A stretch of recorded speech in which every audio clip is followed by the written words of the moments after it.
chef, and I am here to stir the pot. So let me go. Stir the pot. Stir the pot. Hey, stir the pot. I don't think you boys are truly ready for what's about to happen. I am the sheriff, and I am here to stir the plot.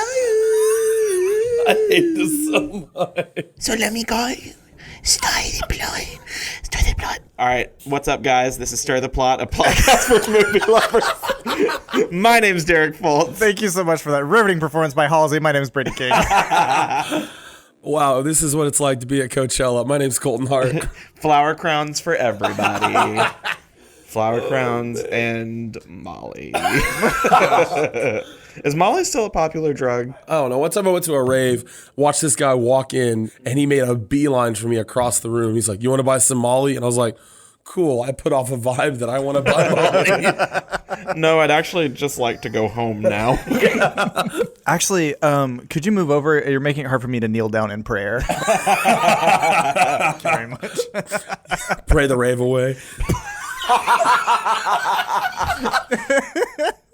So, for those of you new to the podcast, we are Stir the Plot, a podcast for movie lovers where we watch the first and last scene of a movie, and then we try to improv our way through what happens in between. These past couple weeks since we've released the last episode and till now, I have not consumed any media. I think like the only piece of media that I have consumed. Have you seen that video of that lady that's getting airlifted out of like oh my gosh, and she keeps spinning. She basically oh wait, you have to look this up right now. Pause the podcast. Pause the podcast. No, don't actually pause, but like so okay. If you have not seen that video, there's a video of this poor, like, 75-year-old woman who went hiking, which God bless her for hiking at that big age. So she's hiking, she gets injured, but the ground or, like, the land is too rough to get, like, vehicle or, like, an ambulance in there, which I think is a lie, but whatever.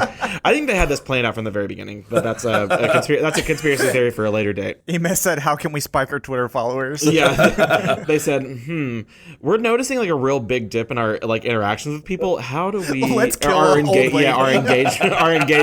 Let's spin an old lady to death. So let's put her in a centrifuge, a human centrifuge. Let's literally separate the plasma from her blood cells while she's still alive. Giving blood just got a whole lot harder.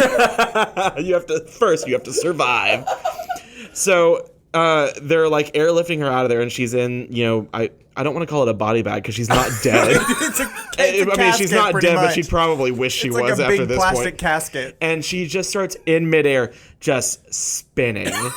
Spinning fast enough to, like Derek said, power like a small town. She's literally turned into a turbine. Like, and some say she's still spinning to this day.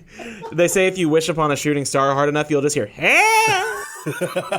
You have essentially become a medieval weapon at this point. If you had, besides horror, if you had to put this woman's experience into a movie genre, what would it be and why? Oh, sports. Why?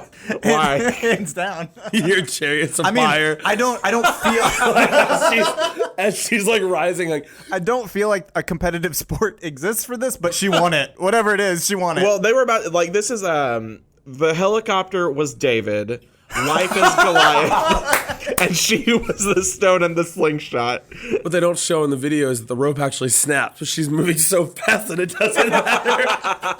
She's levitating there. She becomes the eighth wonder of the levitating woman. She's pushing the helicopter up, like she spun so fast that she is like seeing things that like have not happened yet. She hit the event horizon. She's like shouting, Murph, it's me, Murph. She's spinning so fast. She's seeing her daughter in the past, and she's like, Murph, it's me, Murph. That was an Interstellar joke. We might do that movie on this podcast one day. Yikes.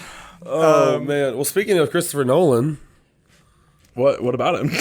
I mean, we're doing Prestige. Oh, is that it? Yeah, it's a Christopher. It was one of his earliest ones. Yeah. Oh, good for him. It was Memento and then Dunkirk. I was very confused throughout Dunkirk.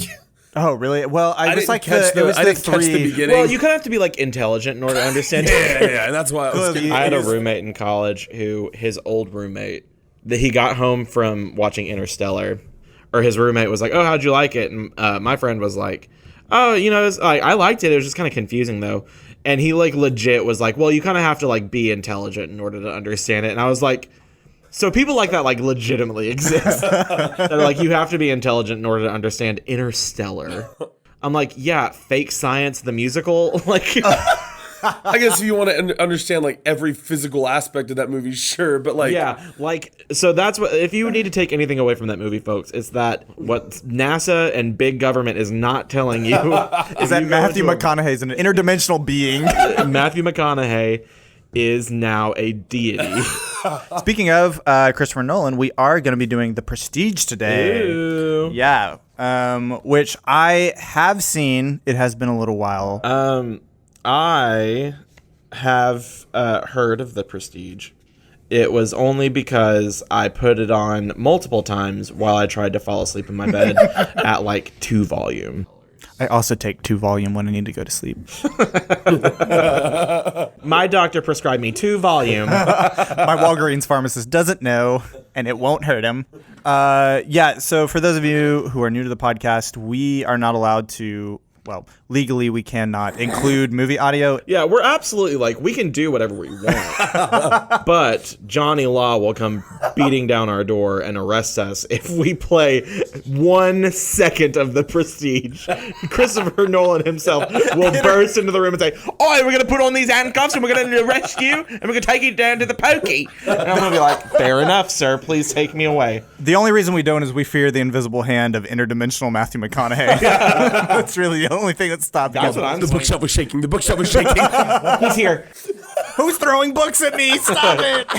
Yeah, so we legally cannot play movie audio on the podcast, so we have converted everything into screenplay format, and we are going to reenact the very first scene of The Prestige. Colton, are you ready? I am ready. Yeah, I'm ready too, I guess. We see a small, sunny room, alive with the sounds of chirping. Dozens of tiny bird cages line the walls, where an elderly man, John Cutter, watches the small yellow finches bounce around their enclosures. Every magic trick consists of 3 parts, or acts. John opens one of the cages and gently scoops a finch into his hands. The first part is called the pledge. The magician shows you something ordinary, a deck of cards, a bird, or a man. John shows the tiny bird to Sarah, a young girl seated in front of him. She smiles in anticipation. We cut to an enormous theater. On stage, a sharply dressed magician holds his arms open as the curtain behind him is raised. His name is Robert Angier. As the curtain is pulled away, a giant metal Tesla coil is revealed to As the curtain is pulled away, a giant metal Tesla coil is revealed to the audience. They gasp and applaud. He shows you this object. Perhaps he asks you to inspect it to see if it's real. It's going in between British and Australian. I was about to say, that was straight New Zealand right there. Crikey! To test the coil. As John reveals the bird to Sarah, Robert invites the audience to come and inspect his machine. One man in particular, Alfred Borden, seems particularly interested. He skulks around the enormous contraption, inspecting it carefully. Alfred attempts to walk backstage, but is stopped by a hefty bouncer. "Where do you think you're..." I'm part of the bloody act, you fool. Alfred rips off a fake beard.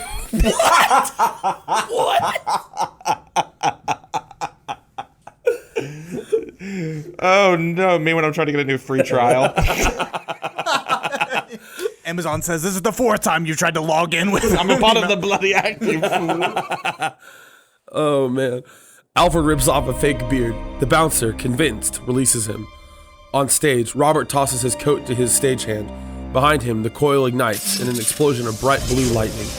Under the stage, Alfred sprints down a set of stairs. The light from the Tesla coil casts eerie shadows around the room, where a blind man turns to face him. The second act is called the turn. Alfred looks curiously at the blind man. Satisfied that he is in no danger, Alfred begins to search the room. On stage, Robert takes a deep breath and steps into the machine. Meanwhile, John places the tiny finch in a cage and covers it with a blanket. Sarah smiles. The magician takes the ordinary something and makes it into something extraordinary. John snatches the blanket and the cage vanishes. On stage, Robert's body distorts as it makes contact with hundreds of electric tendrils. The audience watches in shock. Now, you're looking for the secret, but you won't find it. Because of course, You're not really looking. Under the stage, Alfred approaches a large object in the center of the room, a huge glass tank full of water. You don't really want to know. On stage, Robert's machine spits lightning faster and faster until, pow! Sorry, that scared me. Robert falls through the trap door and into the large glass tank. A latch slams shut, locking him underwater. You want to be fooled. Sarah looks at John curiously, wondering where the bird went. At the same time, the audience glances around the theater, looking for Robert. But you wouldn't clap yet, because making something disappear isn't enough. You have to bring it back. John holds up his hand, clutching the vanished finch. Sarah beams and claps. That's why every magic trick has a third act. The hardest part. That part we call the prestige. Robert fights for breath in the glass tank. He slams his fist into the walls, fighting to escape, but it's no use. Alfred watches in horror as Robert's movement grows slower and slower. Fade to black.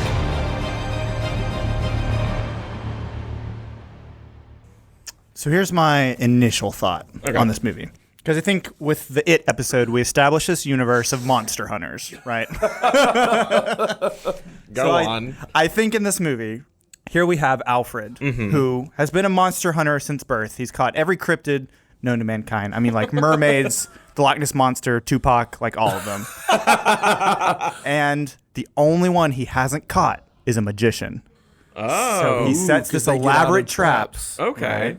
So in this universe, are magicians cryptids? Yeah, I mean, I feel like they can be considered such. They're pretty slippery, Okay. right? Would you say that there's like TV shows about hunting magicians and like yeah, like the joke that we established back a couple episodes, finding Finding David Blaine. Yeah, and find David Blaine. Find Chris. Well, I'd love to find Criss Angel. Where is he at? right Honestly, now? what happened to that guy? I think he just mind freaked himself. Maybe. Hold on. Maybe he wrapped up his act and adopted a new moniker as Alfred. Ooh. Or sorry, Robert the magician. Right. So Alfred is a magician hunter. Robert is not his prize. Robert is the bait. The bait. Criss Angel requires a sacrifice.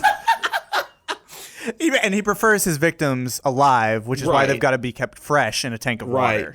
And so, like, Alfred has this whole elaborate plan to try to lure Criss Angel out of hiding. Right. And the only way to do that is to mind freak the audience. And so it's like, what can freak the audience's mind? Right. You've got to summon a mind freak so big that Criss Angel can hear it from his hideaway. Yeah, his hideaway on Mount Doom.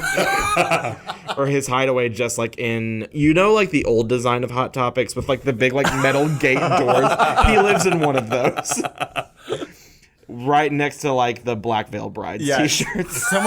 There's a tingle in my leather wristbands. I can feel a disturbance in the air. I can feel a disturbance in my studded belt. So this is what this is. Yeah. I think that Robert actually dies and the mind freak is completely blown because they have to like kind of tie into that, suspension of disbelief, the magic thing and everything. Yeah. So the audience's minds are no longer freaked because someone's actually died. And so Criss Angel says, "Oh, it must have just been, a fluke. It must have just been like a glitch in the Matrix, if you will." So now I think Alfred's got to pull a glitch in the freak. See, here's my theory. I'm going along with it, but I think Criss Angel is actually a Batman villain. Okay. And Alfred is Alfred. My God. Christopher Nolan, Christopher Columbus, and Christopher. What? Whatever his name is. What's his name? Michael Caine? No, that guy also, but the... Christopher Nolan? Oh, yeah. How'd you guys like my Michael Caine impression that just switched from like... You straight went from like Alfred from Batman to Korg from Thor Ragnarok. My name's Korg. Would you like me to tell you about a magic trick? I did. It was like... Have you seen Christian Bale, that's his name. Were you looking for Christian Bale?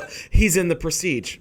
Yeah, oh my! This is a Batman movie. This is because this takes place in like the Industrial Revolution. Like if I remember like anything about this movie. No, it does. It's literally Michael Caine and Christian Bale back for more. This is Gotham by Gaslight. That's a real specific joke, isn't it? Yeah, this is a real specific pull. In this universe, Criss Angel is an eternal being. I think we've already established that because he's still around to this day. Because it thrives off the mind freak. Right. Of course. You know, the mind freak is a living, breathing, like, sort of life force. Like, people that go on America's Got Talent just to, like, stab themselves in the eye and then be like, ooh, I'm fine, mind freak. Well, that must have been his generation, too, because people were so easily mind freaked back then. Yeah. I mean, you could just say, like, the earth is round, and people were just, like, and blown mind away. freaked. Mind freaked. People still are like that. Yeah, that's enough to mind. Like, I've seen Criss Angel show up in a lot of flat earther debates because everyone's just minds are so freak.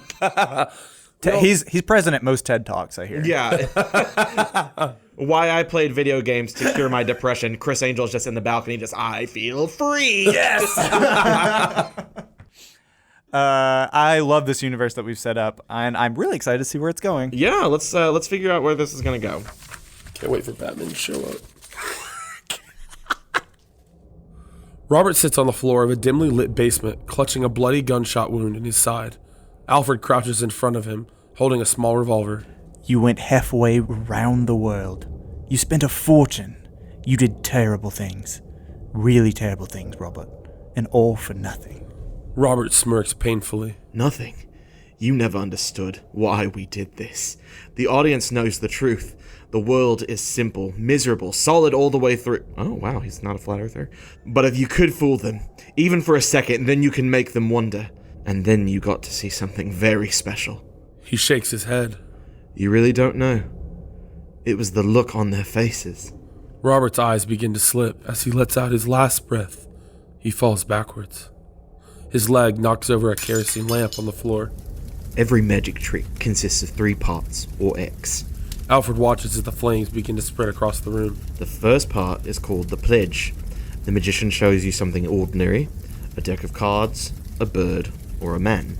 Back at John's studio, he shows a tiny bird to Sarah. She smiles in anticipation. Alfred walks past dozens of large glass tanks, glowing orange in the light of the growing flames. John snatches the blanket, and the birdcage vanishes. Sarah smiles curiously. But you wouldn't clap yet, because making something disappear isn't enough. John reveals the vanished bird, and as Sarah applauds, a man enters the room. You have to bring it back. Alfred steps towards Sarah. She notices him and runs into his arms. They share a long embrace as Alfred nods to John. He nods back. Back in the flaming basement. It's my favorite nightclub, the Flaming Basement. Okay. Back in the flaming basement, Alfred takes one last look around the room. Now you're looking for something secret, but of course you won't find it. You're not really looking. You don't really want to work it out.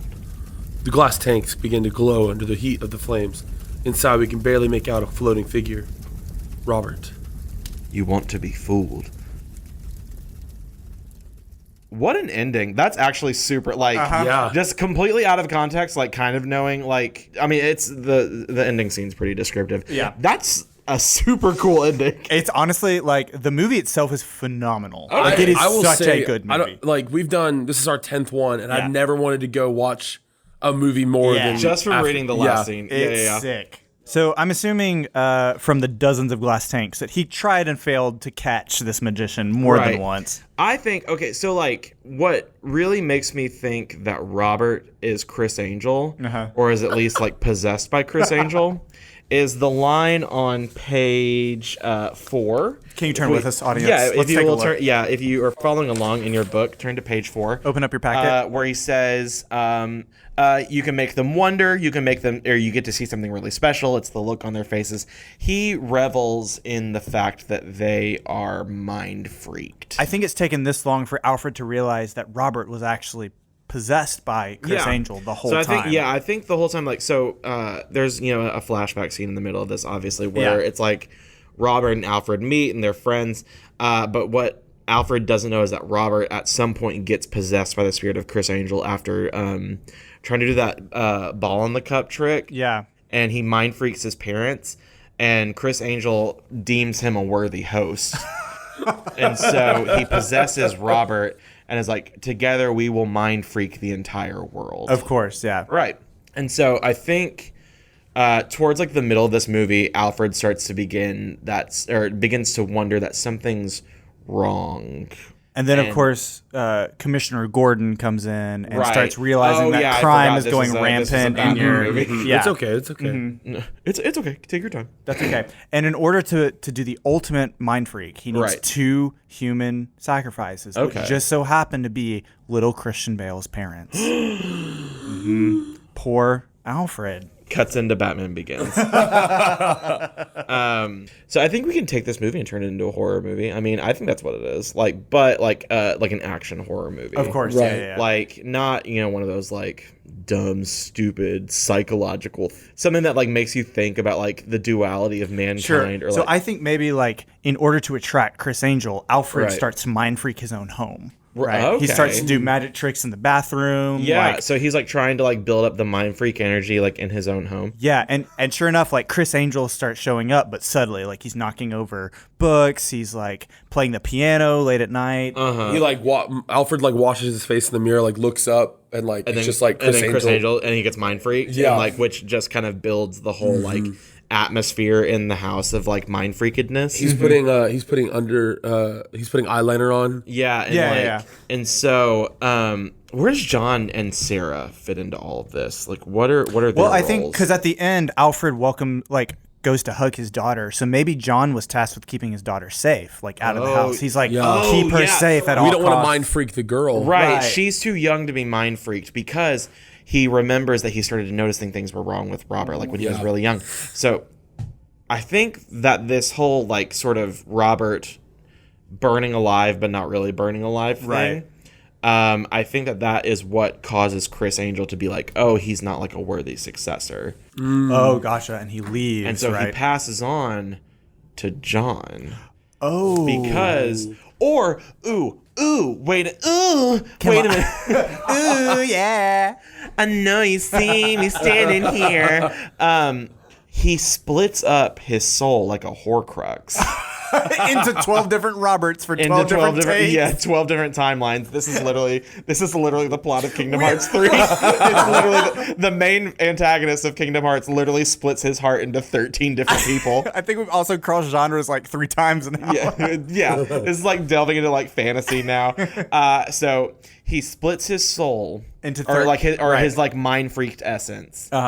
Into John. Maybe the beginning of the movie was a flashback, and he was catching one of the The Finch. Yeah, the goldfinch. The golden finch. Coming to a theater near you.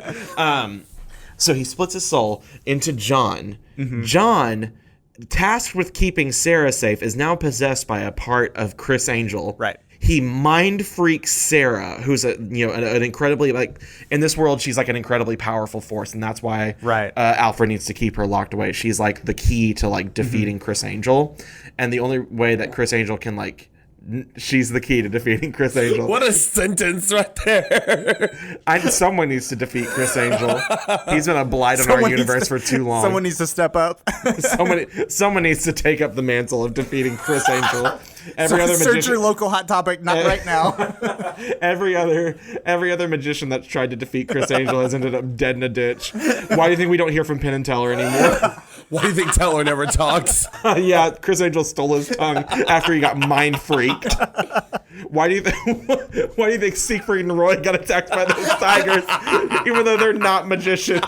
But Criss Angel was still like, freak those guys. You'll do. Mind freak those guys. Mind freak those guys. Could you imagine one day just waking up and finding out you're a Horcrux for Criss Angel?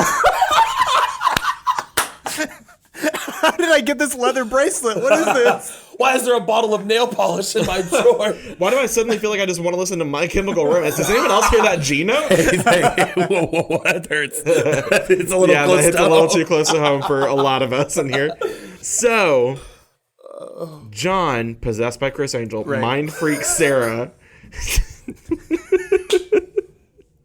which then causes Sarah's spirit to be open and available for Criss Angel to possess her and defeat and destroy his only chance of being destroyed. So, I think before he can get a chance, Alfred is obviously going to come in, save the day, right? Like he's tracked down every last Horcrux except this one, right? And he knows it's John, and so he steps in at the last moment. That's what the nod is. He keeps his daughter safe.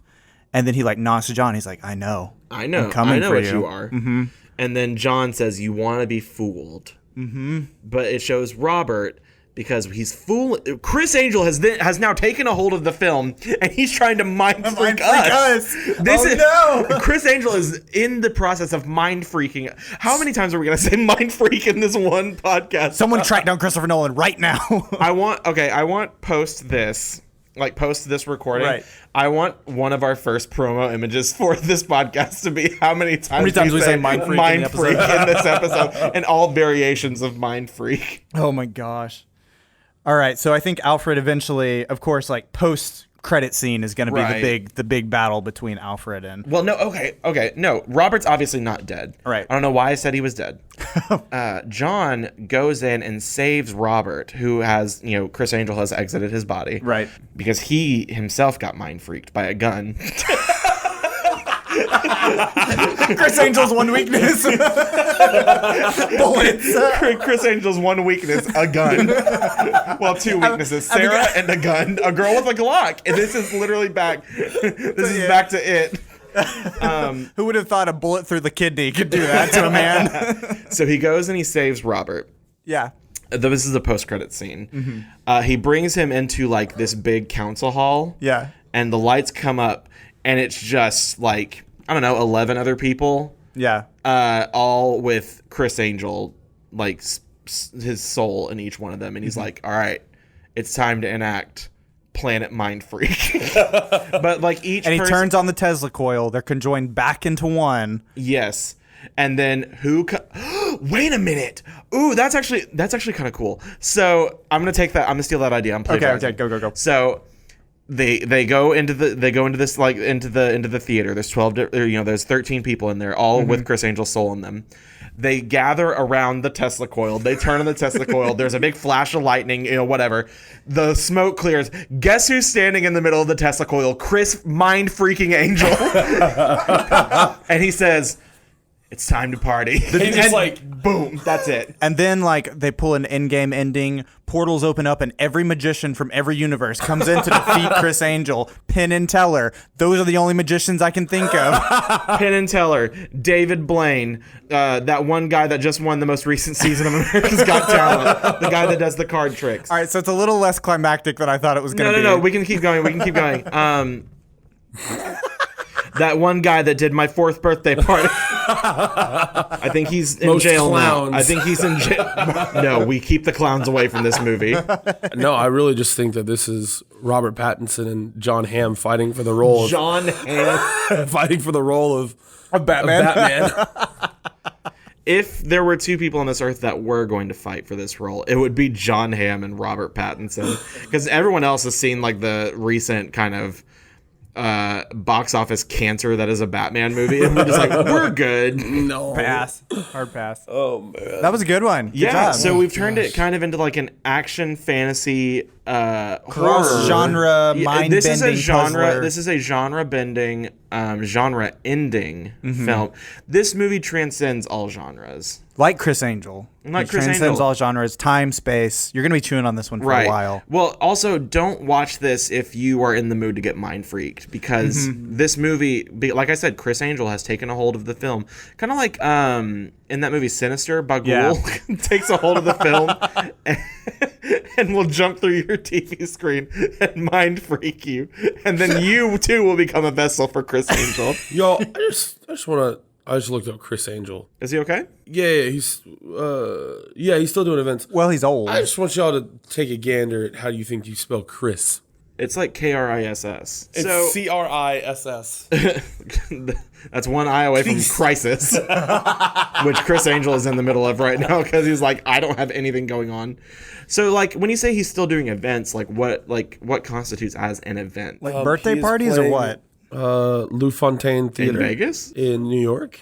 Oh, okay. He's moved past the Vegas circuit to at make that. room for Lady Gaga.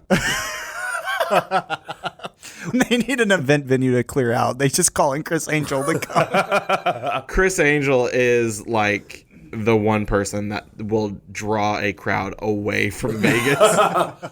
Well, I think this movie was released kind of in the heyday of Criss Angel. Right. And so like that's why everyone was so susceptible to get mind freaked, because like we were already kind of like in like our minds were already freaked. Remember when Criss Angel quotes "walked on water"? Mm-hmm. Yeah, that freaked our minds. It was that freaked my like 12-year-old mind. Mm-hmm. I was like, wait a minute, what? It also freaked my mind whenever I went to Vegas and I went to Criss Angel's gift shop. I bought my first bottle of guy liner.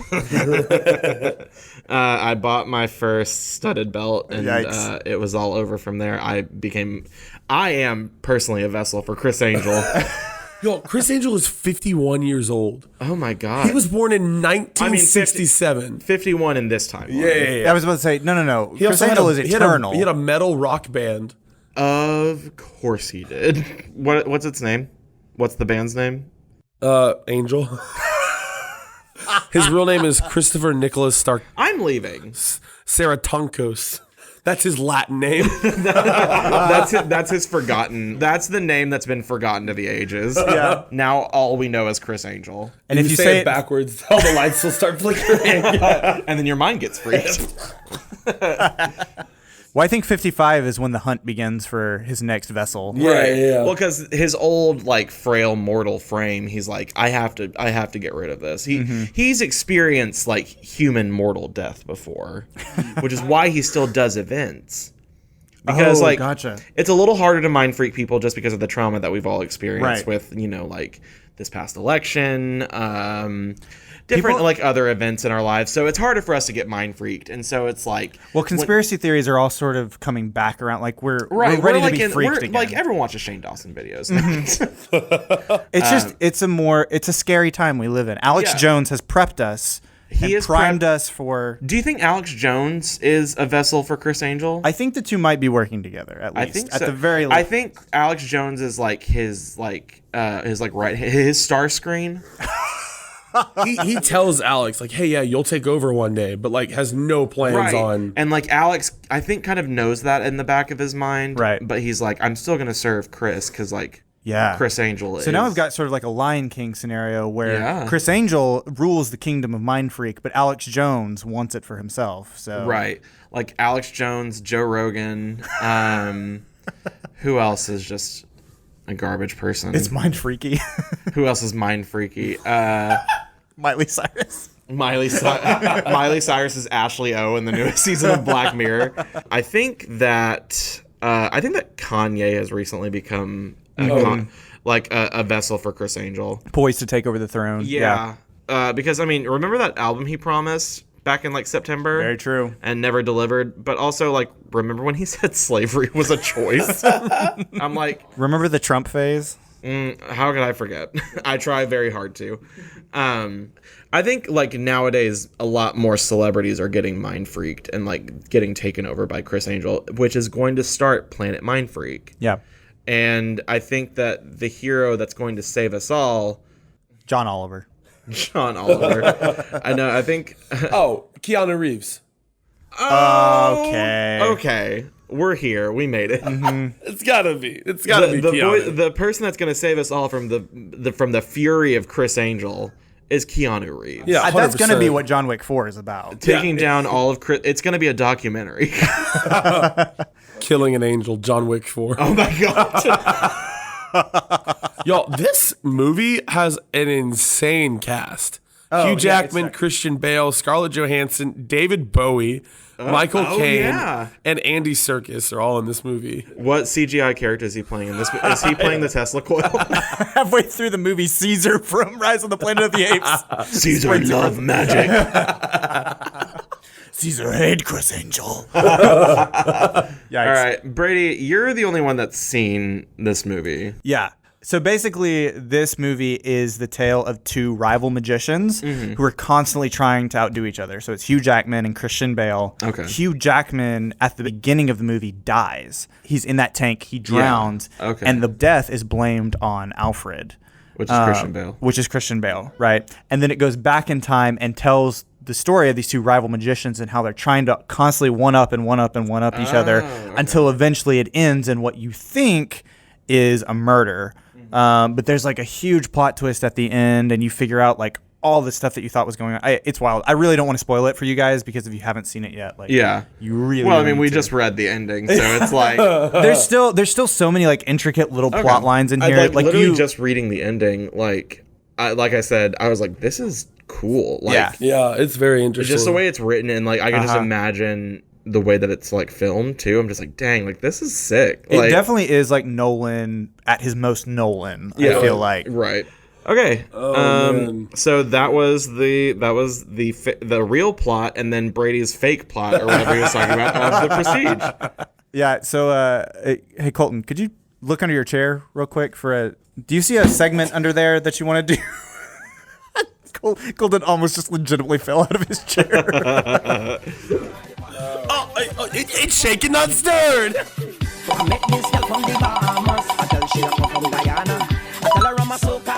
All right, y'all. Essentially, what we do with this is we take a bunch of movies and we pair them up with random movie genres. So like last episode, we did Toy Story as a war movie. So I'm gonna spin the wheel real quick. All right, we got Titanic. Okay. As a cop drama. Did you say it's a cop drama? As a cop drama. As a police procedural. Jack's a cop. Maybe Titanic as in this is like the Titanic case, right? Okay. The biggest case of their lives, right? Oh, so it's like, I think Jack is an undercover cop. Right. He is going in because he knows that like something's up with the Titanic. Yeah. A ship that big? No. Not my Titanic. Not in my good Christian waters.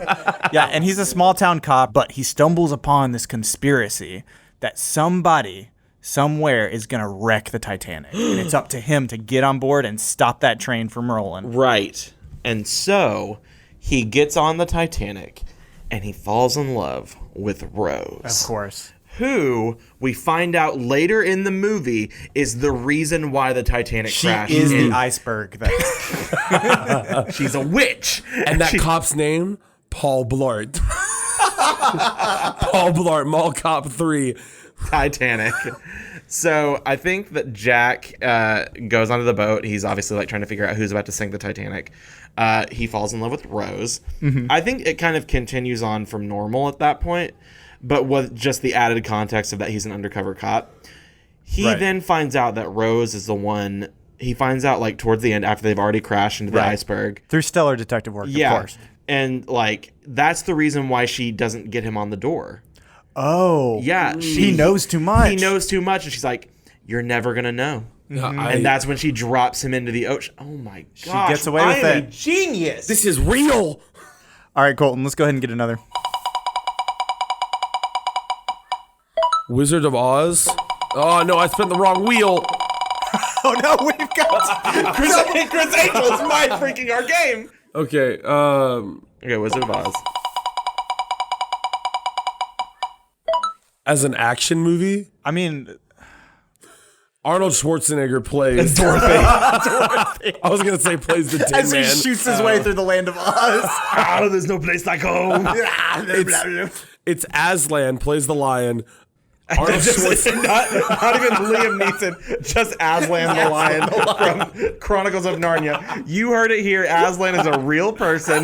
They did not CGI Liam Neeson into playing that lion. It was really Aslan. The Jesus metaphor that is Aslan the lion is a real thing. Aslan actually plays Liam Neeson. Oh, right. Yeah. So was he the one that said those really awful things about that black guy? Who's the Scarecrow in the Batman movies? Who plays Scarecrow?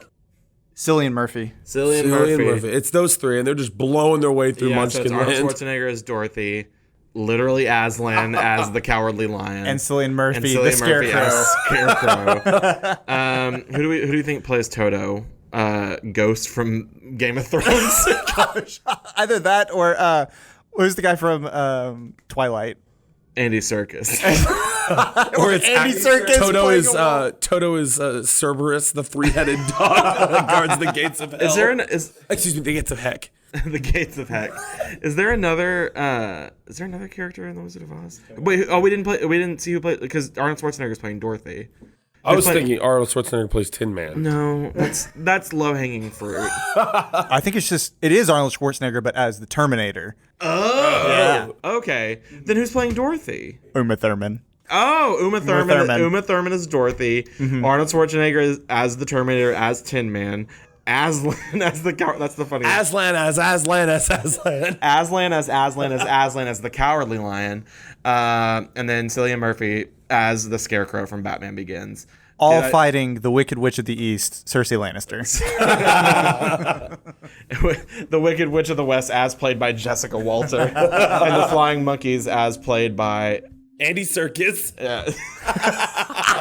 The Flying Monkeys played by Andy Serkis. Even scarier than Flying Monkeys, 1,000 flying Andy Serkises. But not in CGI, just Andy Serkis. He just like flies in on like all of his roles that he's ever done that are CGI. Yes. All of them converge. I think that a character dies in this version, though. Mm-hmm. It's going to be Terminator, Arnold Schwarzenegger, and he's going to be melting and like giving the thumbs up. Is he like? No, he's going to be melting, and like the last thing you see is his heart in his hand, or the Wicked Witch of the West's heart in his hand, and it's just that's where it stops. And he's just like, he really did get a heart that day. Yep. Oh, that's so good. Guys, this is a really good round of Shaken Not Stirred. I'm very excited about how this is going to turn out. All right, Colton, man. Let's do one more. Let's do one more. Right. We're on a roll, guys. Rocket Man as a fantasy movie? So, as we all know, Rocket Man is the biopic. Is that how you say it? Biopic or biopic? Biopicals. Biopicals. This is the biopic of legendary singer Elton John. Mm-hmm. So I think that we just kind of change a couple of like the setting. Sure. It takes place in a faraway land. Of course. We're in a land where Elton John's costumes make sense. Right, of course. Where Elton John's which is what I was gonna get to. It was like basically like you just keep the story of Rocket Man. What if we like Rocket Man is the story of Elton John? He plays a set that transcends both time and space. He's transported back in time to a medieval universe, right? Oh, okay. So he plays a show. Mm-hmm. He becomes Taron Egerton. And he has to fight his way back by playing another show. Gotcha. That will open up another rift in space-time. The problem is he can't get anyone to come to his show because electric guitars are witchcraft. Because music is the devil. It's true. And especially like his garish costumes and everything, they think he's a witch. So now we've got a Footloose scenario where he's got to convince the local teens to come to his show. Right. The local medieval teens. Right. And there's a priest that's obviously like, this dude's got to go, but he's got to burn at the stake. It's during the Inquisition. They think that Elton John is a witch. Yeah. And so some still do. Yeah. And so he then somehow gathers, the townsfolk together, and he plays a show that opens up a portal in time, and he goes away while he's singing Rocket Man. Of course. And that's when we learn of the legend of the Rocket Man. And throughout every culture in history, if you look closely, there are stories and variations of the Rocket Man. That's right. Right. And so children fall asleep to their mothers telling them stories of the Rocket Man. Mm-hmm. Wow.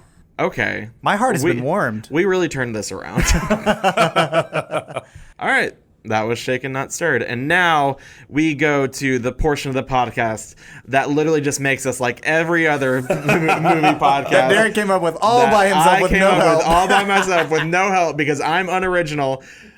Real talk, where we actually take movies seriously and talk about the movies that we've seen and things that are going on in the realm of film entertainment.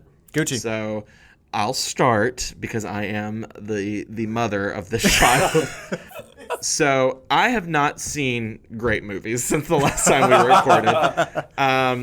Well, okay, I saw Godzilla, the new Godzilla movie. How was it, by the way? So the parts with Godzilla and Ghidorah and every Godzilla monster every ever. kaiju were great. Yeah. So much fun. The part with the people in it sucked. Well, that was probably like, what, 10 minutes total out of the runtime? I mean, the monster part. The monster part was like maybe like 30 to 45 minutes of the movie. Yeah. Which is like... Did it shoot too big? Because that was my fear. I haven't seen it yet, but that was my fear going in. I was like, I think this movie's going to go way too big because they're adding everyone but Mega kaiju. Godzilla, right? Right. Well, I mean, like, they had, like, the main ones are Godzilla, Mothra, King Ghidorah. Rodan, King Ghidorah, and, which also Mothra's a queen. Like, literally, I stand Mothra forever. Also, Rodan is a punk.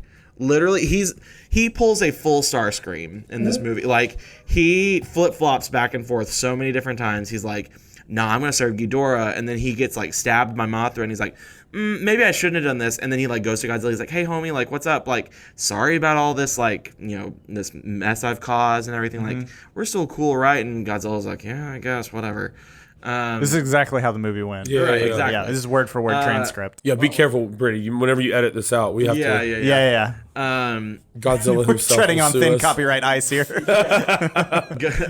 Mr. Universal's knocking on our door, just being like, hey, you shut up in there. Is that a Godzilla reference I hear? Shut it down. Is that Godzilla? Which it's like, and I think they set up really well for Godzilla versus King Kong. Right. They make a lot of references to Kong Skull Island, a movie that I have not seen. I'm not good. I'm not gonna lie. Yeah, the parts with We King saw it Kong together, were, didn't we, Brady? Yeah, and I was laughing the whole movie. I feel like Oh, was it bad?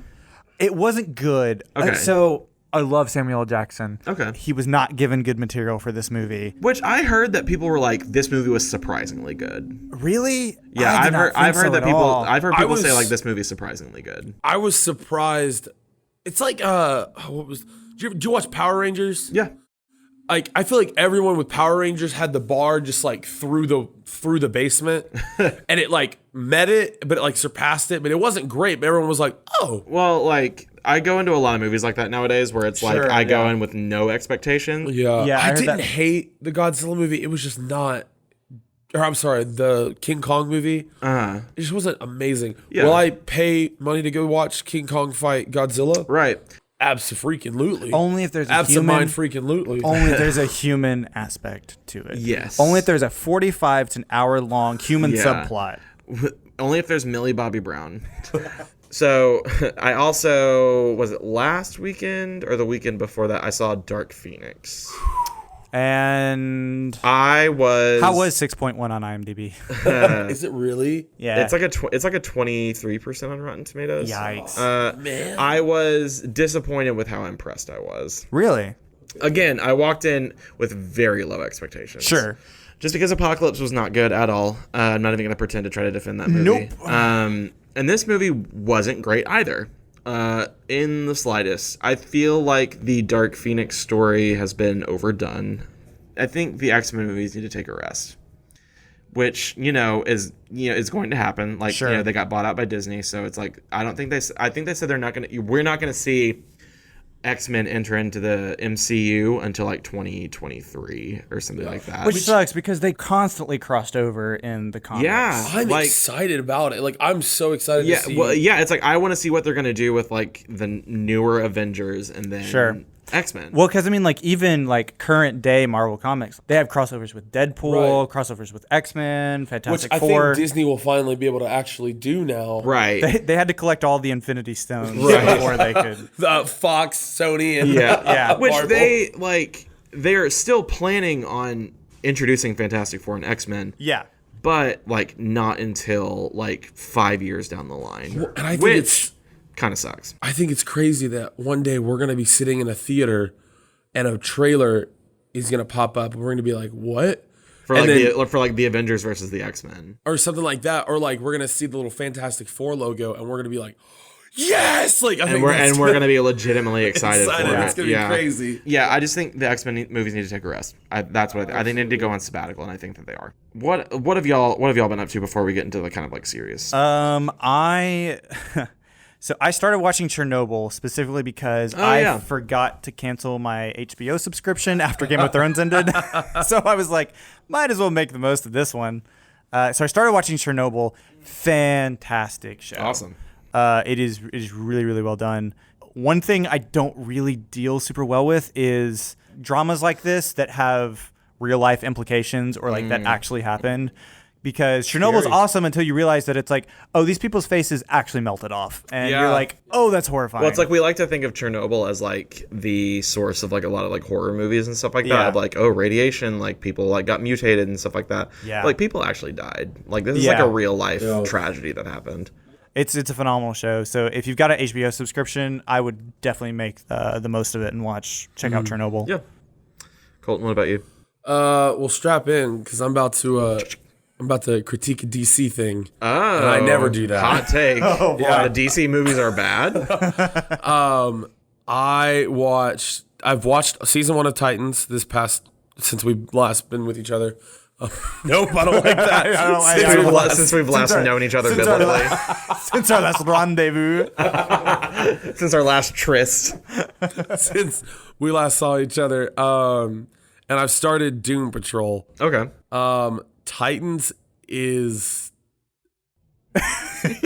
okay. Okay. The pacing of the show is bad. Really? I showed y'all that scene. Yeah. The car wreck. Yeah, if you've seen it, the car wreck scene with Hawk and Dove. If you could call it that, it's more like a van that eats 2 people. I don't know.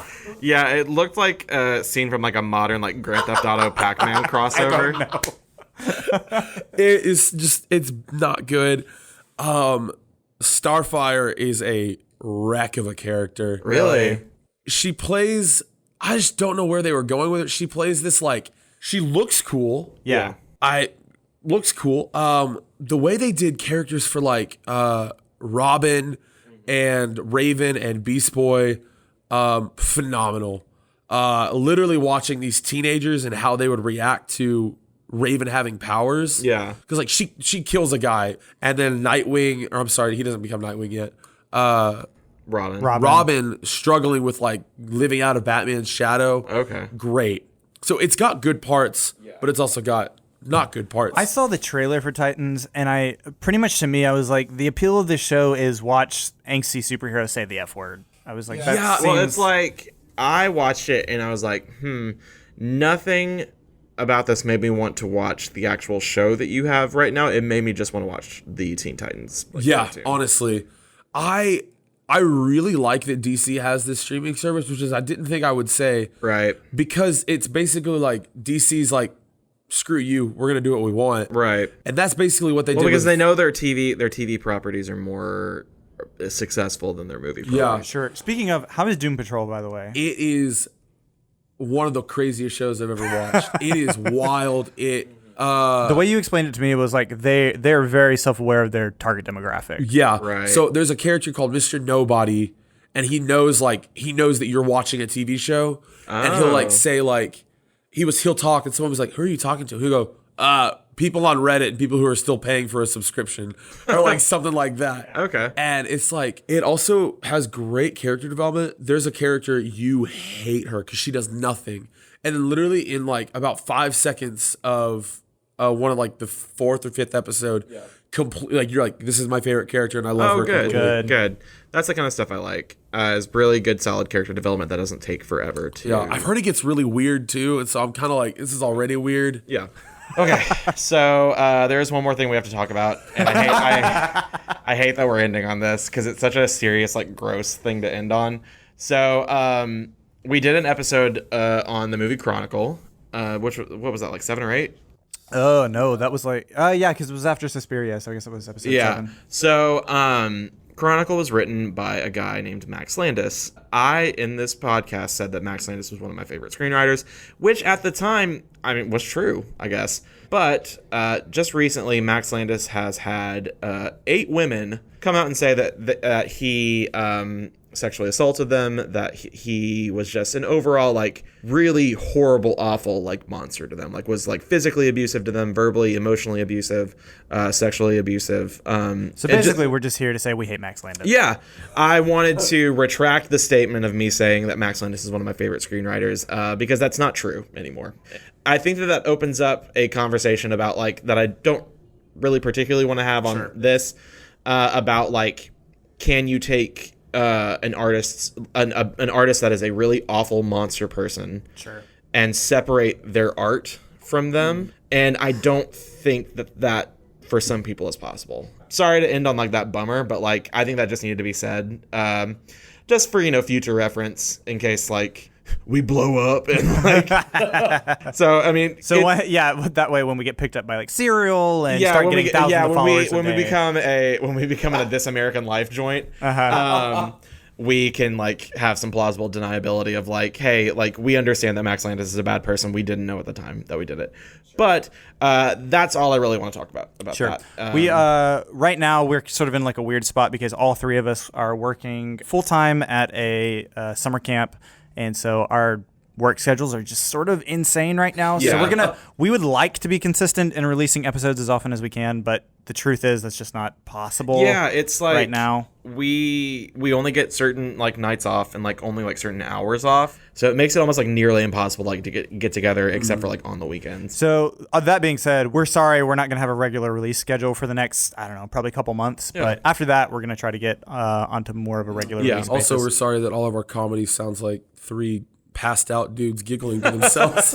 Yeah, because we are truly exhausted. And I cannot stress this enough, exhausted. Yeah. All that being said, feel free to follow us on all of our social media, Instagram, Facebook, Twitter. If you have any questions, comments, or concern, please reach out at stirtheplot@gmail.com. Give us some nice, kind words that I can hang on my fridge. That'd be really great. Yeah, I need like a reason to show my mom that this is something good worth doing. So so we don't pay to advertise at all. So please tell your friends, share our posts. It really means a lot to us when we hear other people that aren't in our immediate social circle listen to our podcast. It's great. I would actually prefer to hear from people I don't know. Yeah. If you know people that like movies or just like funny things or like really good quality or just like audio, don't tell them about this podcast. Tell them about the other like two So on iTunes, our recommended podcast. It's like if you listen to Stir the Plot, you might also like Serial, the true crime podcast, or the Ron Burgundy Show. Which, anyways, so I think that's it. Yep. Yeah. Well, that was episode 10. Thank you guys One more for in the can. tuning in. Now that we've hit double digits, we're gonna go. I don't know. Party hard, whatever it is. We're gonna go party hard and watch Toy Story 4 later tonight. Anyway, this has been Stir the Plot, a podcast for movie lovers. My name is Brady King. My name is Derek Fultz. I'm Colton Hart. My name's Amanda. And if you see Sandra Bullock, first make sure she's not Criss Angel, then give her a hug. And she'll mind freak you. Whoa! And then whine around and whine around and whine around and then you just stir the pot. Stir the pot. Stir the pot. Stir the pot. She put a pot.